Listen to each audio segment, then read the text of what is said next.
Hello friends, आपका बहुत बहुत स्वागत है इस क्लास में। आज हम इसमें जो क्लास शुरू कर रहे हैं वो जनरल इंग्लिश का है, यानी सामान्य अंग्रेजी जिसको बोलते हो। तो जनरल इंग्लिश का मतलब ये है कि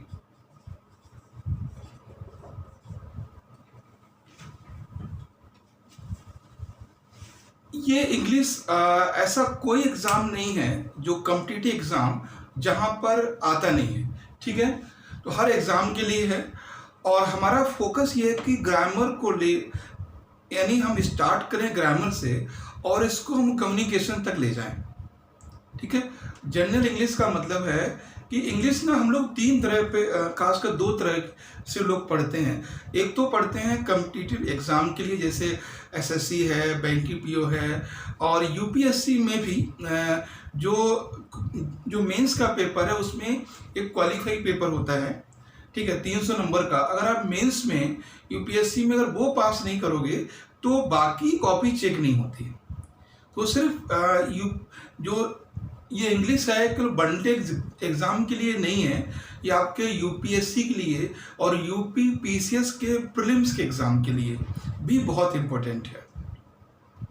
ठीक है, तो हमारा पर्पज ये रहेगा आपको जीरो लेवल से शुरू करके और एडवांस लेवल तक पहुंचाया जाए, जिससे एक प्राइमरी का बच्चा 6 क्लास से लेकर आप जो यूपीएससी का एग्ज़ाम देता है वहाँ तक उसको भी फ़ायदा हो। जो एक चीज़ मैं बताऊँ, आपका यूपीएससी के जो स्टूडेंट हैं ज़्यादातर का जो मीडियम हिंदी होता है जिनका, उनकी इंग्लिश बहुत ज़्यादा अच्छी नहीं होती। तो उन लोगों में और 10th क्लास के बच्चे में बहुत फ़र्क नहीं होता। और इंग्लिश जो यूपीएससी के सिलेबस में आपके हैं उसमें लिखा भी होता है कि इंग्लिश आपसे पूछा जाता है वो 10th स्टैंडर्ड का होता है। ठीक है, यानी यूपीएससी में, पीसीएस में और बाकी जो अदर एग्ज़ाम हैं, खासकर डीएसएसबी है, पीजीटी है, नेट का एग्ज़ाम है और वनडे एग्ज़ाम बहुत सारे होते हैं जहाँ पर जनरल इंग्लिश करके शामिल होता है। उस सभी के कंपाइलेशन का एक फॉर्म है। देखो क्या होता है कि आप कोई भी एग्ज़ाम दो, अगर आप टेंस समझते हो तो कर सकते हो, आप हेल्पिंग वर्ब समझते हो तो आप कर सकते हो, निगेटिव समझते हो तो कर सकते हो। तो उसी तरह से लेकर है।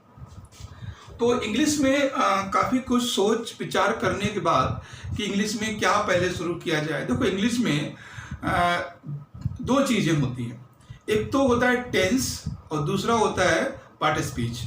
तो जो पार्ट स्पीच हैं और टेंस हैं, इन दोनों में फ़र्क क्या है दोनों बता दूं मैं। जो टेंस हैं वो यूज़ होते हैं ट्रांसलेशन में। ठीक है, वैसे तो आप इसको अलग अलग नहीं कर सकते हो, लेकिन जो टेंस हैं वो मोस्टली यूज़ होते हैं ग्रामर में, खासकर हिंदी से इंग्लिश या इंग्लिश से हिंदी बनाने में। ठीक है, और जो पार्ट्स ऑफ स्पीच है वो एक ऐसा पार्ट होता है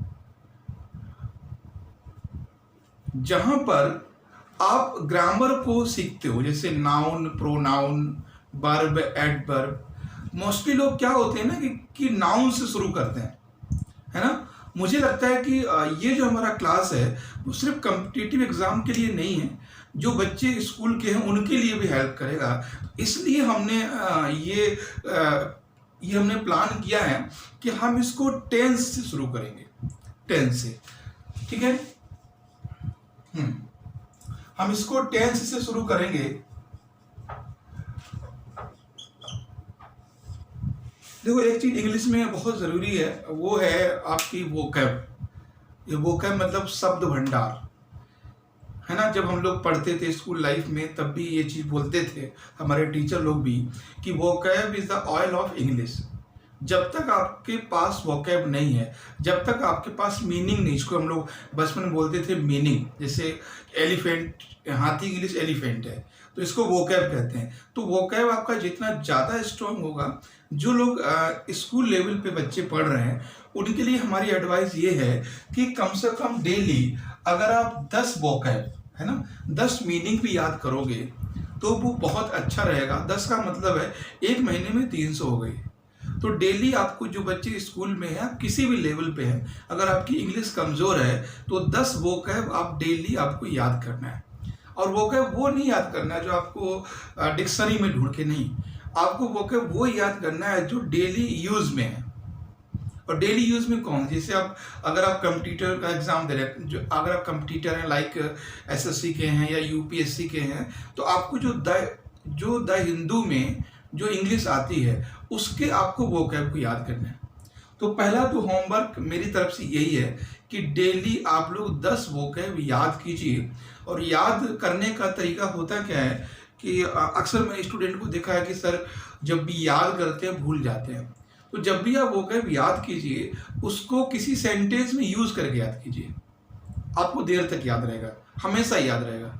ठीक है, देखो भूलने की आदत तो ऐसा नहीं सिर्फ आप में है, सभी में होता है। तो आप वो इंग्लिश के जो वर्ड्स याद करते हैं, जो मीनिंग याद करते हैं, या जो वोकैब जिसे आप बोलते हैं, तो आप किसी उस वर्ड को किसी सेंटेंस में यूज करके याद कीजिए, वो हमेशा आपको याद रहेगा।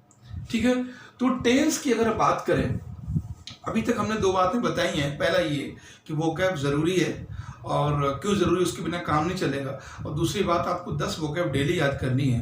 अब हम टेंस की बात करेंगे। पहले जितने भी टेंस हैं उनको हम कवर करेंगे, फिर हम आएंगे नाउन प्रोनाउन, जो एक अलग सेक्शन है। ठीक, हालांकि हो सकता है ये बचपन टाइप का लगे आपका, लेकिन ज़रूरी है। तो टेंस की अगर बात करें बहुत सिंपल फॉर्म में, टेंस सब लोग जानते हैं। टेंस 3 प्रकार के होते हैं। ठीक है, टेंस जो है वो 3 प्रकार के होते हैं। हमने पहले आपसे बोला था कि हम बिल्कुल बेसिक से लेकर चलेंगे। ठीक है, प्रेजेंट, पास्ट और फ्यूचर। ठीक है, तो टेंस जो है वो 3 है, प्रेजेंट टेंस, पास्ट टेंस और फ्यूचर टेंस। हिंदी में हिंदी की क्या बोलना है, ठीक है, हिंदी नहीं यूज करना है, कोशिश ये करना है कि जो जरूरी हो वहीं पर। तो प्रेजेंट, पास्ट और फ्यूचर 3। अब इनके 3 के अलग अलग 4-4 पार्ट होते हैं। ठीक है, लोग कहते हैं कि 3 अलग अलग 4 पार्ट हैं, वो आप लोग जानते हो कि बस एक रिफ्रेशिंग करवाना है मुझे, जो नए बच्चे वो सीख भी सकते हैं, है ना। जरूरी नहीं है कि आप लोगों को सब पता है। तो हमारा वीडियो सिर्फ आपके लिए ही नहीं है, जो बच्चे स्कूल के शुरू कर रहे हैं पढ़ना उनके लिए भी है। तो ठीक है, बेसिक से बताने दीजिए। प्रेजेंट, पास्ट और फ्यूचर 3 टाइप के टेंस होते हैं। प्रेजेंट का मतलब है वो चीजें जो वर्तमान में चल रही हैं, और पास्ट का मतलब है जो पहले गुजर चुका है, और फ्यूचर का मतलब है जो आने वाला है। और हर एक टेंस में 4-4 इसके पार्ट होते हैं। ठीक है, तो पहली तो बेसिक चीज समझ लीजिए, how many types of tense. There are 3 types, present, past और फ्यूचर। और इनके 4-4 और ब्रांचेस होते हैं। जैसे अगर प्रेजेंट की बात करें तो प्रेजेंट में प्रेजेंट इंडेफिनिट, एक बार चाहे तो आप लिख सकते हैं कि इसकी ब्रांचेस को लिख लीजिए प्रेजेंट की। ठीक है, प्रेजेंट की कौन कौन सी ब्रांचेस होती हैं उसको एक बार देख लीजिए। ठीक है, जो प्रेजेंट की 4 ब्रांचेस हमने बोली थी वो कौन कौन सी हैं उसको एक बार समझ लीजिए आप लोग। पहला है प्रेजेंट इंडेफिनिट टेंस। ठीक है, प्रेजेंट इंडेफिनिट टेंस। दूसरा है present continuous tense, present continuous tense. और तीसरा है present perfect tense, present perfect tense. और चौथा है present perfect continuous tense, present perfect continuous tense. ये थोड़ी सी बेसिक सी इंफॉर्मेशन थी टाइप ऑफ प्रेजेंट। प्रेजेंट जो टेंस है उसमें कितने टाइप्स हैं, तो present indefinite tense, present continuous tense, और प्रेजेंट परफेक्ट टेंस, और प्रेजेंट परफेक्ट कंटीन्यूअस टेंस। इसी तरह से बाकी अदर के भी है, past indefinite, past continuous, past perfect, past perfect continuous. उसी तरह से फ्यूचर के भी हैं, future indefinite, future continuous tense, है ना, future perfect tense and future perfect continuous tense. ये सब मिला के 12 हो जाते हैं। ठीक, कभी कभी लोग बचपन में ये बोल देते 12 टेंस होते हैं। टेंस ध्यान रखना है कि 3 ही होते हैं, उनकी ब्रांचेस होती हैं। ठीक, अब हम बात करते हैं। तो अगर हमें शुरू करना है प्रेजेंट इंडेफिनिट, ठीक है। प्रेजेंट इंडेफिनिट शुरू करना है। इससे पहले कुछ बात कर लेते हैं। बात ये करते हैं कि कुछ चीजें हैं। पहला तो sentence, what is a sentence, है ना। हम लोग बोलते हैं वाक्य, हिंदी में कहते हैं वाक्य, सेंटेंस, ठीक है। तो सेंटेंस, अगर दूसरा, एक तो सेंटेंस होता है और दूसरा होता है वर्ड यानी शब्द। दूसरा होता है सेंटेंस होता है और वर्ड्स होता है और लेटर होता है। तो ये कुछ चीजें हैं, पहले समझ लेते हैं। सेंटेंस, वर्ड्स और लेटर, इनमें डिफरेंस क्या क्या होता है, तभी समझ में आएगा। कहते हैं वाक्य, है ना, और शब्द और अक्षर, ठीक। तो इंग्लिश में जो, अगर हम बात करें लेटर की, ठीक है, तो लेटर की बात करें तो लेटर कितने हैं, अक्षर कितने हैं, ABCDEFG, ये अक्षर हैं इंग्लिश के, ठीक है। बाकी आपको पता है कितने हैं, और वो हम बात करेंगे कॉन्सोनेंट कौन से हैं, वोवेल कौन से, वो हम जो आर्टिकल पढ़ेंगे। तो अभी हम समझा रहे हैं कि लेटर क्या होता है, अक्षर क्या होता है। तो इंग्लिश में जो सबसे छोटी यूनिट है दैट इज लेटर, ABCD, इसको हम लेटर कहते हैं, है ना, अक्षर कहते हैं। अब ये शब्द क्या, व्हाट इज अ वर्ड, उसके बाद आता है वर्ड्स, है ना। वर्ड्स क्या है, तो वर्ड्स मतलब होता है एक ऐसा कॉम्बिनेशन लेटर का जिसका कोई मीनिंग हो। वर्ड्स का मतलब होता है एक ऐसा कोई कॉम्बिनेशन या ऐसा समूह या ऐसा ग्रुप लेटर का जिसका कोई अपना मीनिंग होता है। जैसे मान लीजिए अगर हमने लिख दिया यहाँ पे P, है ना, RT, ठीक है, अब इसका कोई मीनिंग ही नहीं है ना, तो ये लेटर है मगर वर्ड नहीं। अगर हमने लिख दिया यहाँ पे लिखिए यहाँ पे PART, तो ये क्या हो गया, भाग, पार्ट। तो ये क्या शब्द है, PRT कोई शब्द नहीं है, PRT इज ए लेटर। अगर हम उन्हीं लेटर्स को एक ऐसा ग्रुप बना दें क्रम से जिसका कोई अपना मीनिंग हो, उसी को हम कहते हैं वर्ड्स या शब्द, ठीक। अब एक तो क्लियर हुआ आपका, ABCD ये लेटर है, अगर कोई ग्रुप ऐसा जिसका कोई मीनिंग हो दैट इज अ वर्ड। अब आता है सेंटेंस, वाक्य क्या होता है, तो बहुत सिंपल सी फॉर्म कह सकते हैं, sentence is a group of meaningful word. Sentence is a group of, या कह सकते हैं combination of meaningful word. Sentence एक ऐसा समूह है, सेंटेंस एक सार्थक शब्दों का समूह है। सेंटेंस एक सार्थक शब्दों का समूह है जिसका कोई स्पष्ट अर्थ हो, है ना। तो sentence is a combination of A meaningful word या ग्रुप ऑफ मीनिंगफुल वर्ड्स, यानी अक्षर से मिलाकर शब्द बना और शब्द से मिलाकर सेंटेंस बना। लेटर को मिलाया तो वर्ड बना और वर्ड से मिलाया तो सेंटेंस बना, ठीक है।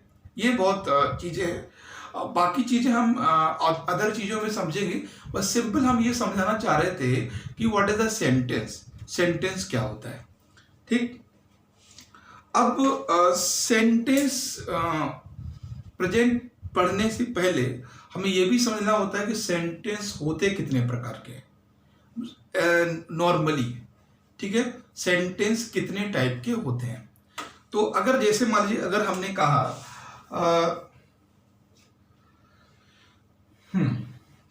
जिससे हम सपोज एक सेंटेंस लिया, Rama is singing a song, ठीक है, Rama is singing a song, ये भी एक सेंटेंस है। इसको हम बोलते हैं affirmative, affirmative sentence, that is affirmative sentence. अगर हमने कहा Rama is not singing a song, ठीक है, सिंगिंग ए सॉन्ग, पहला सेंटेंस हुआ, दूसरा हुआ, ये नेगेटिव है, Rama is not singing a song. तीसरी बात कि तीसरा सेंटेंस हो सकता है is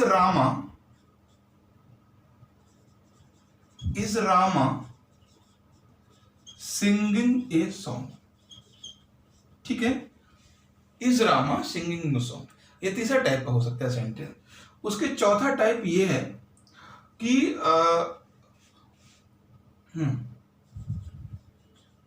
why is Rama singing a song, ठीक है, why is Rama singing a song, ठीक है। हम लोग बचपन में इसको डबल इंट्रोगेटिव बोलते थे, ठीक, लेकिन ये है इंट्रोगेटिव भी। तो Rama is singing a song, Rama गाना गा रही है या राम गाना गा रहे हैं। Rama is not singing a song, ये नेगेटिव सेंटेंस हो गया। मतलब है कि जब आप प्रेजेंट इंडेफिनिट पढ़ोगे तो इतने टाइप के आपको सेंटेंस देखने को मिलेंगे और उतने टाइप के बनाने का तरीका भी आपको समझना है। दूसरा है इज, तीसरा है is Rama singing a song, क्या रामा गाना गा रही है। Why is Rama singing a song, Rama गाना क्यों गा रही है ना। और एक और अगर हम बनाना चाहें तो हम यही बन सकते हैं, why is Rama not singing a song, ये भी हो सकता है। इन सभी के रूल हैं, ये जो हमने सेंटेंस बोले हैं इन सभी के कुछ रूल हैं, इसलिए मैं यहाँ पे बता रहा हूँ ताकि आपको आगे ये हेल्प करेंगे। तो रामा इज सिंगिंग, तो आप जब भी आप प्रेजेंट इंडेफिनिट पढ़ोगे या प्रेजेंट कंटिन्यूअस पढ़ोगे या कोई भी टेंस पढ़ोगे तो ये सारी चीज़ें आती हैं। ये टाइप ऑफ सेंटेंस नहीं है, हम सिर्फ वो चीज़ें समझा रहे हैं आपको जो टेंस को समझने में आपकी हेल्प करेगी, ठीक है। तो इस तरह के ये तो हो गए टेंस। अभी हमने क्या क्या चीज़ें समझी कि पहली चीज़ हमने टेंस कितने टाइप के होते हैं, तो 3 टाइप के, कितने ब्रांचेस होती हैं, 4 होती हैं। फिर हमने समझा लेटर, वर्ड, सेंटेंस। फिर हमने समझा कि सेंटेंस कितने टाइप के हो सकते हैं जनरली, ठीक, ये चीज़ें बेसिक में हैं। अब हम सीधे आते हैं प्रेजेंट इंडेफिनिट पर। कम से कम आज एक टेंस हम समझ लेते हैं, एक ब्रांच उसकी प्रेजेंट इंडेफिनिट की। देखो प्रेजेंट इंडेफिनिट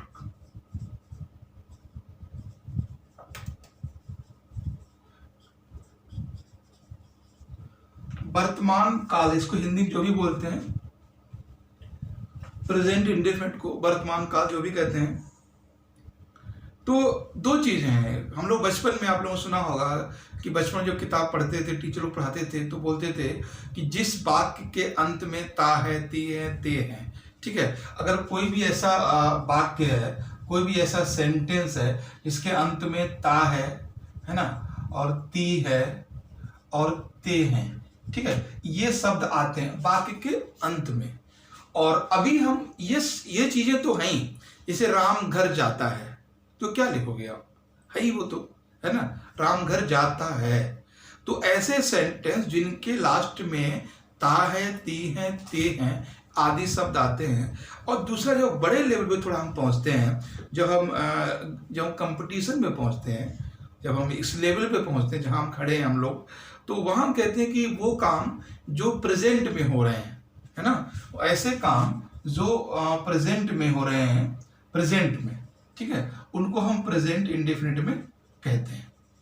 ये थोड़ी, लेकिन बेसिक चीज यही है ना, बेसिक चीज यही। जैसे हम कहते हैं ना कि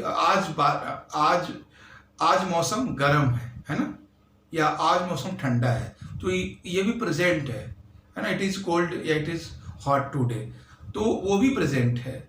लेकिन वो सारी चीजें आएंगी वर्ब टू में, है ना, वो चीज अलग है। अभी हम बेसिक लेवल समझते हैं, तो बेसिक लेवल समझिए कि अगर जिस वाक्य अंत में ता है, ती है, ते आज शब्द आते हैं, अब इनको हम सेंटेंस कैसे बनाते हैं।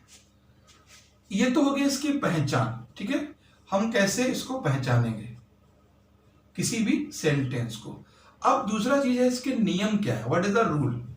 आप समझते हैं ये नियम, वाक्य को पहचान लेंगे कि जैसे मान लो सीता खाना खाती है ना, मोहन बाजार जाता है, वह घर आता है, तो जिस वाक्य अंत में ता है, ती है, वो प्रेजेंट इंडेफिनिट का है।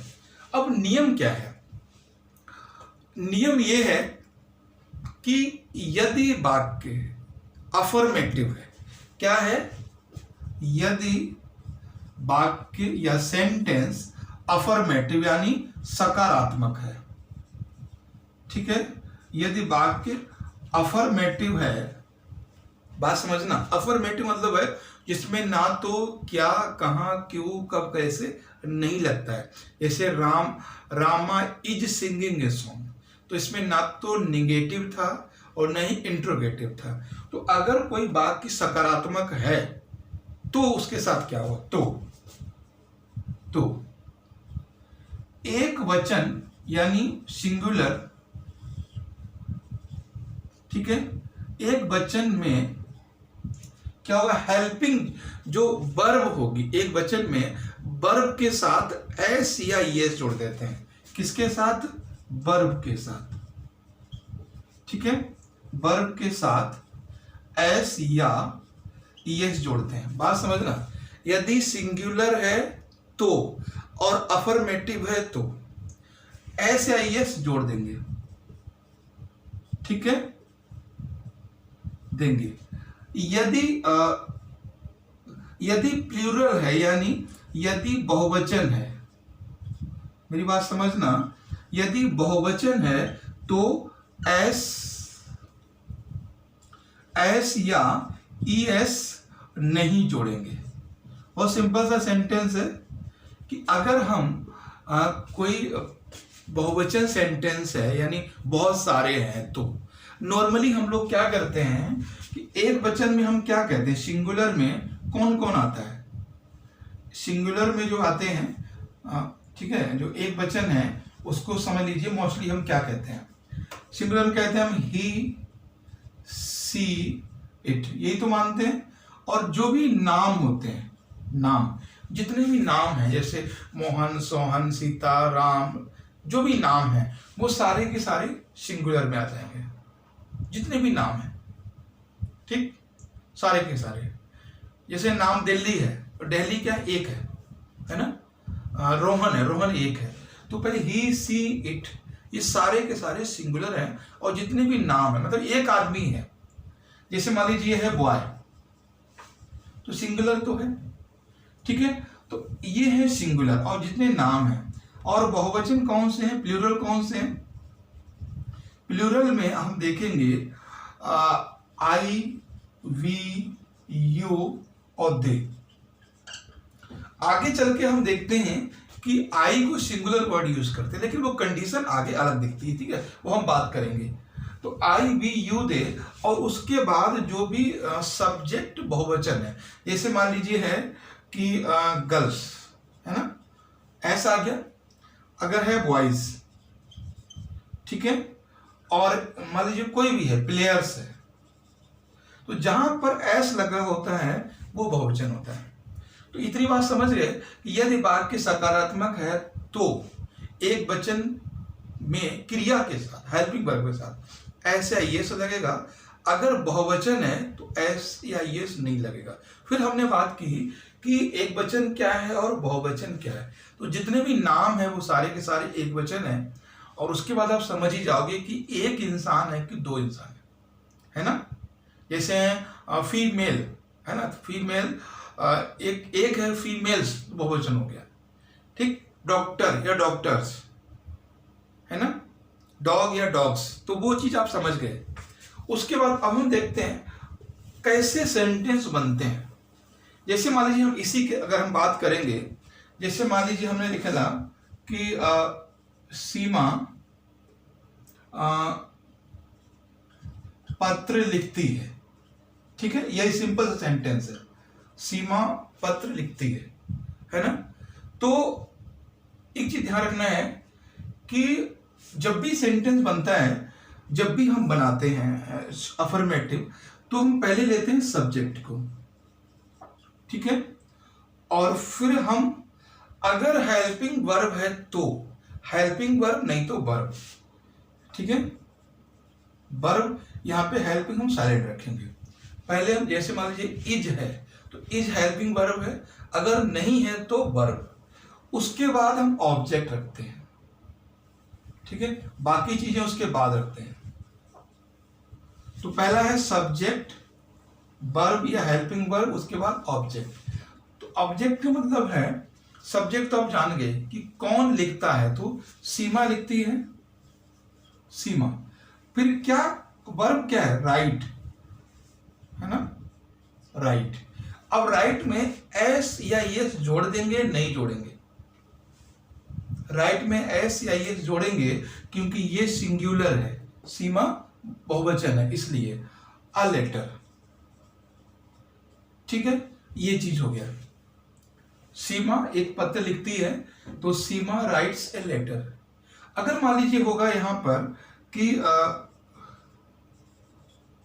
है ना, लड़कियां बाजार जाती हैं, मान लो ये सेंटेंस है, ठीक है, लड़कियां बाजार जाती हैं, तो क्या लिखेंगे हम, गर्ल्स। अब यहां पे जाती हैं तो आएगा पहले गो। अब यहां गोज नहीं आएगा क्योंकि गर्ल्स क्या है, बहुत सारी हैं, तो गर्ल्स गो टू मार्केट। ठीक है, तो ये कुछ चीजें थी जो आपको समझनी है। अगर सिंगुलर है तो इसमें सब्जेक्ट के साथ जो हेल्पिंग वर्ब आएगा, जो वर्ब आएगा उसके साथ सब्जेक्ट अकॉर्डिंग एस या एस लगाएंगे। अगर वो बहुवचन है तो हम नहीं लगाएंगे।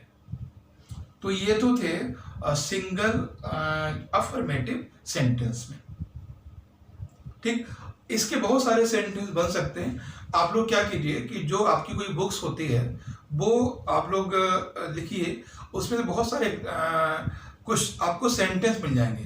कोशिश करेंगे हम भी आपको कुछ सेंटेंस इसके डिस्क्रिप्शन बॉक्स में आपको दे दें, ठीक है, वहां से आप उनको सेंटेंस इंग्लिश में बना सकते हो। अगर एक चीज यहाँ पे और आती है कि बहुत बार होता है कि अपना की इंग्लिश, जैसे कहते हैं कि जैसे होता है कि तुम अपना, ठीक है, या मैं अपना, ठीक है, हम अपना। तो ये अपने की इंग्लिश काफी करती है प्रॉब्लम। तो इसको एक बार हम देख लेते हैं, यहाँ पे समझा देते हैं आपको कि अपना इंग्लिश कहाँ, कब और कैसे कैसे लगाएंगे हम।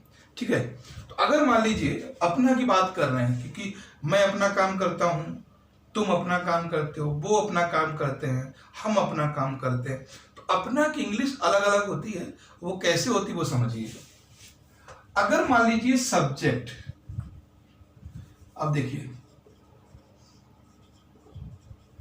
अगर सब्जेक्ट यहां पर है आई, ठीक है, तो यहां पर अपनी इंग्लिश होगी माई। ठीक, अगर सब्जेक्ट यहां पर है बी, ठीक है, तो ये होगा अवर। अगर यहां पे है यू सब्जेक्ट, तो ये होगा योर, है ना। अगर है दे तो होगा देयर। मेरी बात समझ गए। अगर कोई सब्जेक्ट, अगर सी है तो यहां पे होगा हर। अगर ही है, अगर ही है तो होगा यहां पर हिज, अपने की। तो या तो वो यू के साथ पूछता है तुम अपना काम कर रहे हो, आई है तो माई होगा अपने के लिए, बी है तो अवर होगा, यू है तो योर होगा, दे है तो देयर होगा, सी है तो हर होगा, और ही है तो हिज होगा। ठीक, अब अगर कहीं ऐसा हो जैसे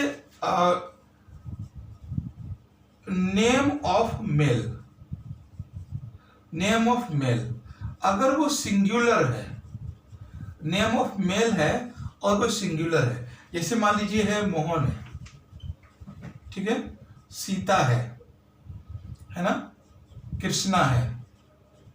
अगर वो सिंगुलर है तो सभी के साथ हिज आएगा, हिज, है ना। मेल है, अगर अगर वो नेम है, name of female, name of female, female है और वो सिंगुलर है, ठीक है। तो जैसे मान लीजिए सॉरी यहां पे सीता नहीं है, ठीक है, रामा हो सकता है, राम, मतलब मेल रखना है। उसके बाद यहाँ पे सीता हो सकता है ना, सीमा हो सकता है, ठीक है, और मीरा हो सकता है। तो जो भी नाम है तो इनके लिए हर आएगा। ठीक, अब इनके लिए हर आएगा, सीता के लिए हर आएगा, सीमा के लिए हर आएगा, जो भी नाम है ना। तो ये बात ध्यान रखना है आपको कि अगर किसी का, अगर लड़की का नाम है तो वहां पे हर आएगा, और मेल में कोई है तो हिज आएगा।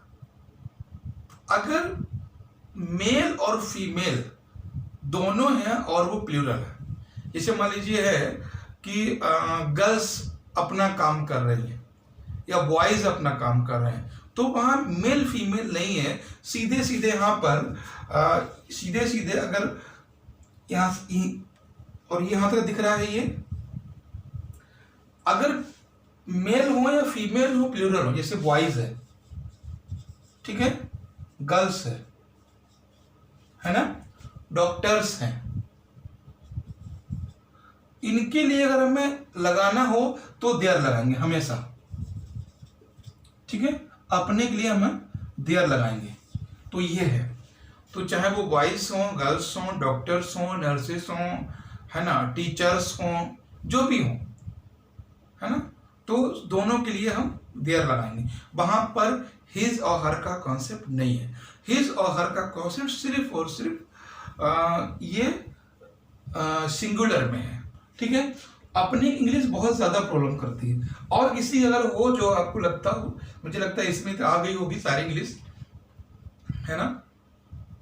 तो ठीक है, अब हम बात कर लेते हैं प्रेजेंट इंडेफिनिट के निगेटिव सेंटेंस पर, प्रेजेंट इंडेफिनिट के निगेटिव सेंटेंस पर और इंट्रोगेटिव सेंटेंस पर। ठीक है, इसी की बात करते हैं।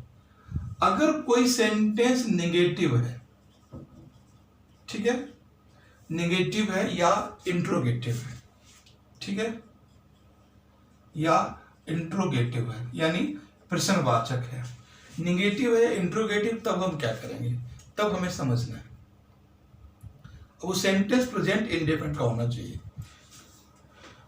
जैसे मान लीजिए कि मैंने हम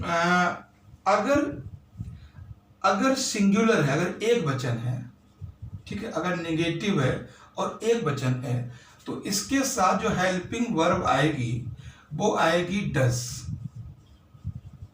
ठीक है, डज आएगी, उसके बाद पहले तो डज आएगी और उसके बाद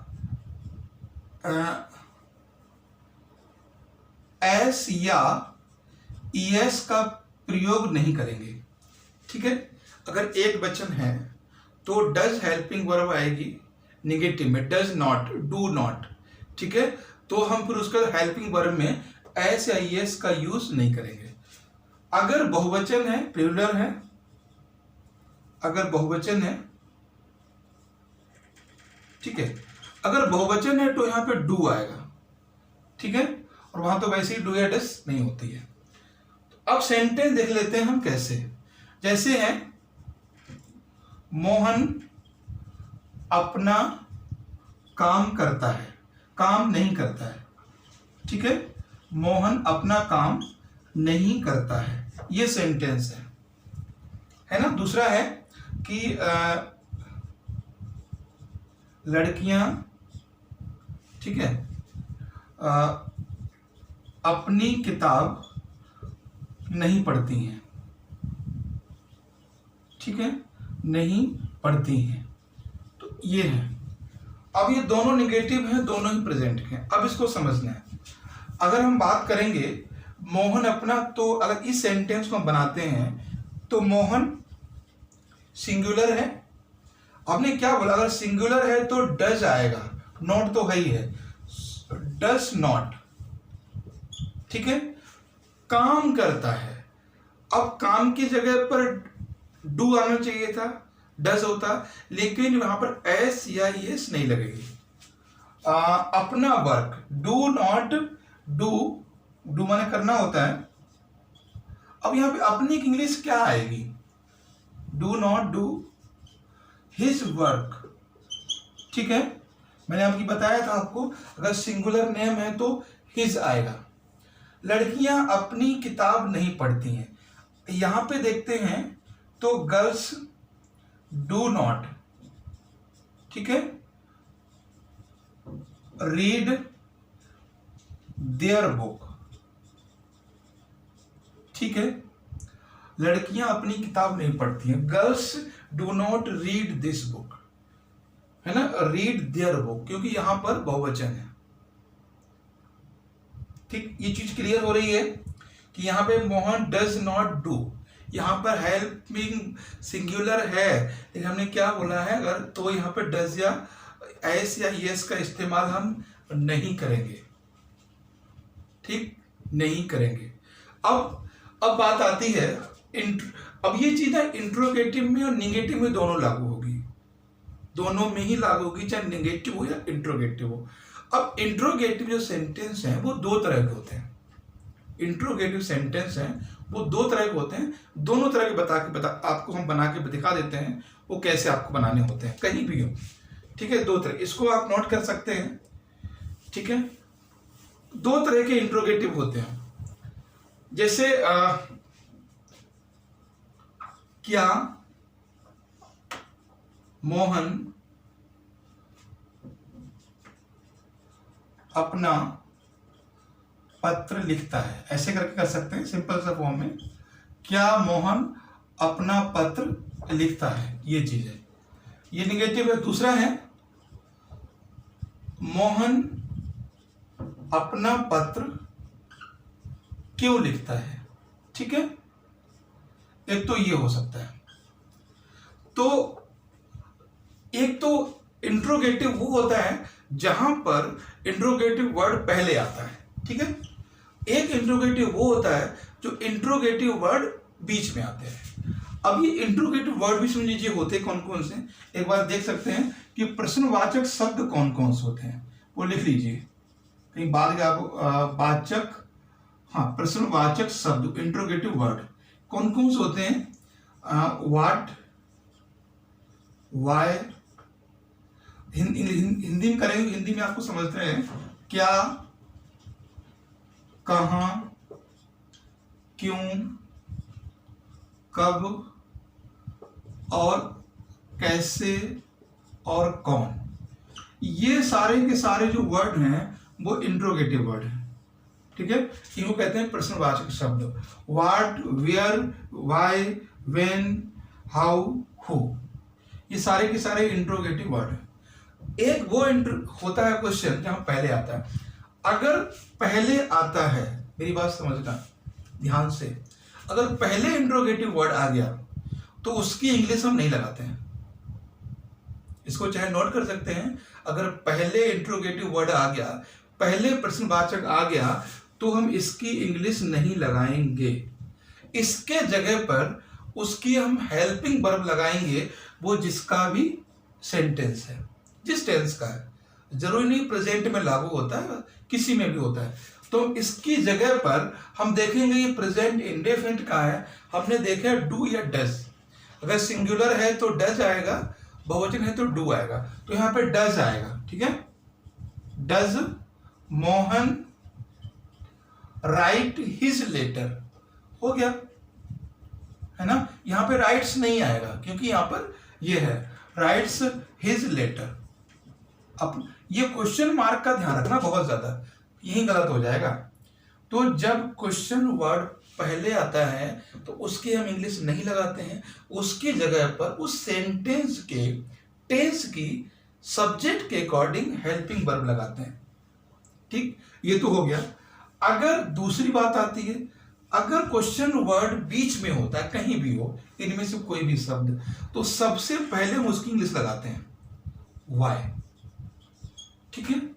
सबसे पहले हम उसकी इंग्लिश लगाते हैं, उसके बाद हम यहां पर सब्जेक्ट के अकॉर्डिंग और टेंस के अकॉर्डिंग हेल्पिंग वर्ब लगाते हैं, वाई डज,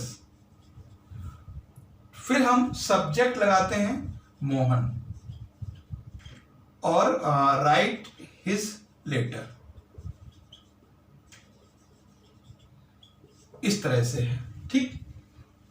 तो इतना क्लियर है ये कि अगर क्या बीच में है तो कैसे करना है और क्या पहले है तो कैसे करना है ना। बस ये चीज ध्यान रखना है आपको, कि क्या बीच में है सेंटेंस में, तो उसकी सबसे पहले इंग्लिश ले आएंगे। उसके बाद उस सेंटेंस के टेंस के अकॉर्डिंग, सब्जेक्ट के अकॉर्डिंग जो भी हेल्पिंग वर्ब होगी वो उसके बाद ले आएंगे। ठीक। एक चीज मैं और बता दूं यहाँ पे, अगर इस तरह से कोई भी सेंटेंस अगर निगेटिव होता है तो बहुत बड़ी प्रॉब्लम होती है कि आप लोग सोचते हो कि नॉट कहाँ पर लगाएंगे। जैसे यहाँ पर होता कि मोहन अपना पत्र क्यों नहीं लिखता है। एक बात ध्यान रखना है आप लोगों को, जब भी एक से ज्यादा हेल्पिंग वर्ब हो तो आपको नॉट हमेशा सब्जेक्ट के बाद लगाना है।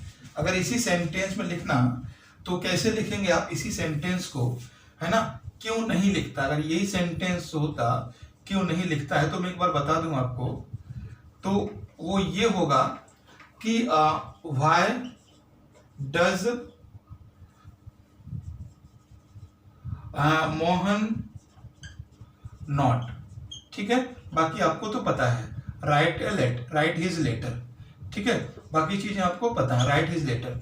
तो मतलब चाहे कोई भी हो, कभी आपने देखा कि बिल है बीन, है ना, तो एक से ज्यादा है, अगर इंट्रोगेटिव है तो हमेशा नॉट का यूज सब्जेक्ट के बाद होगा, है ना। बीच में आएगा तो बता देंगे कैसे करना है।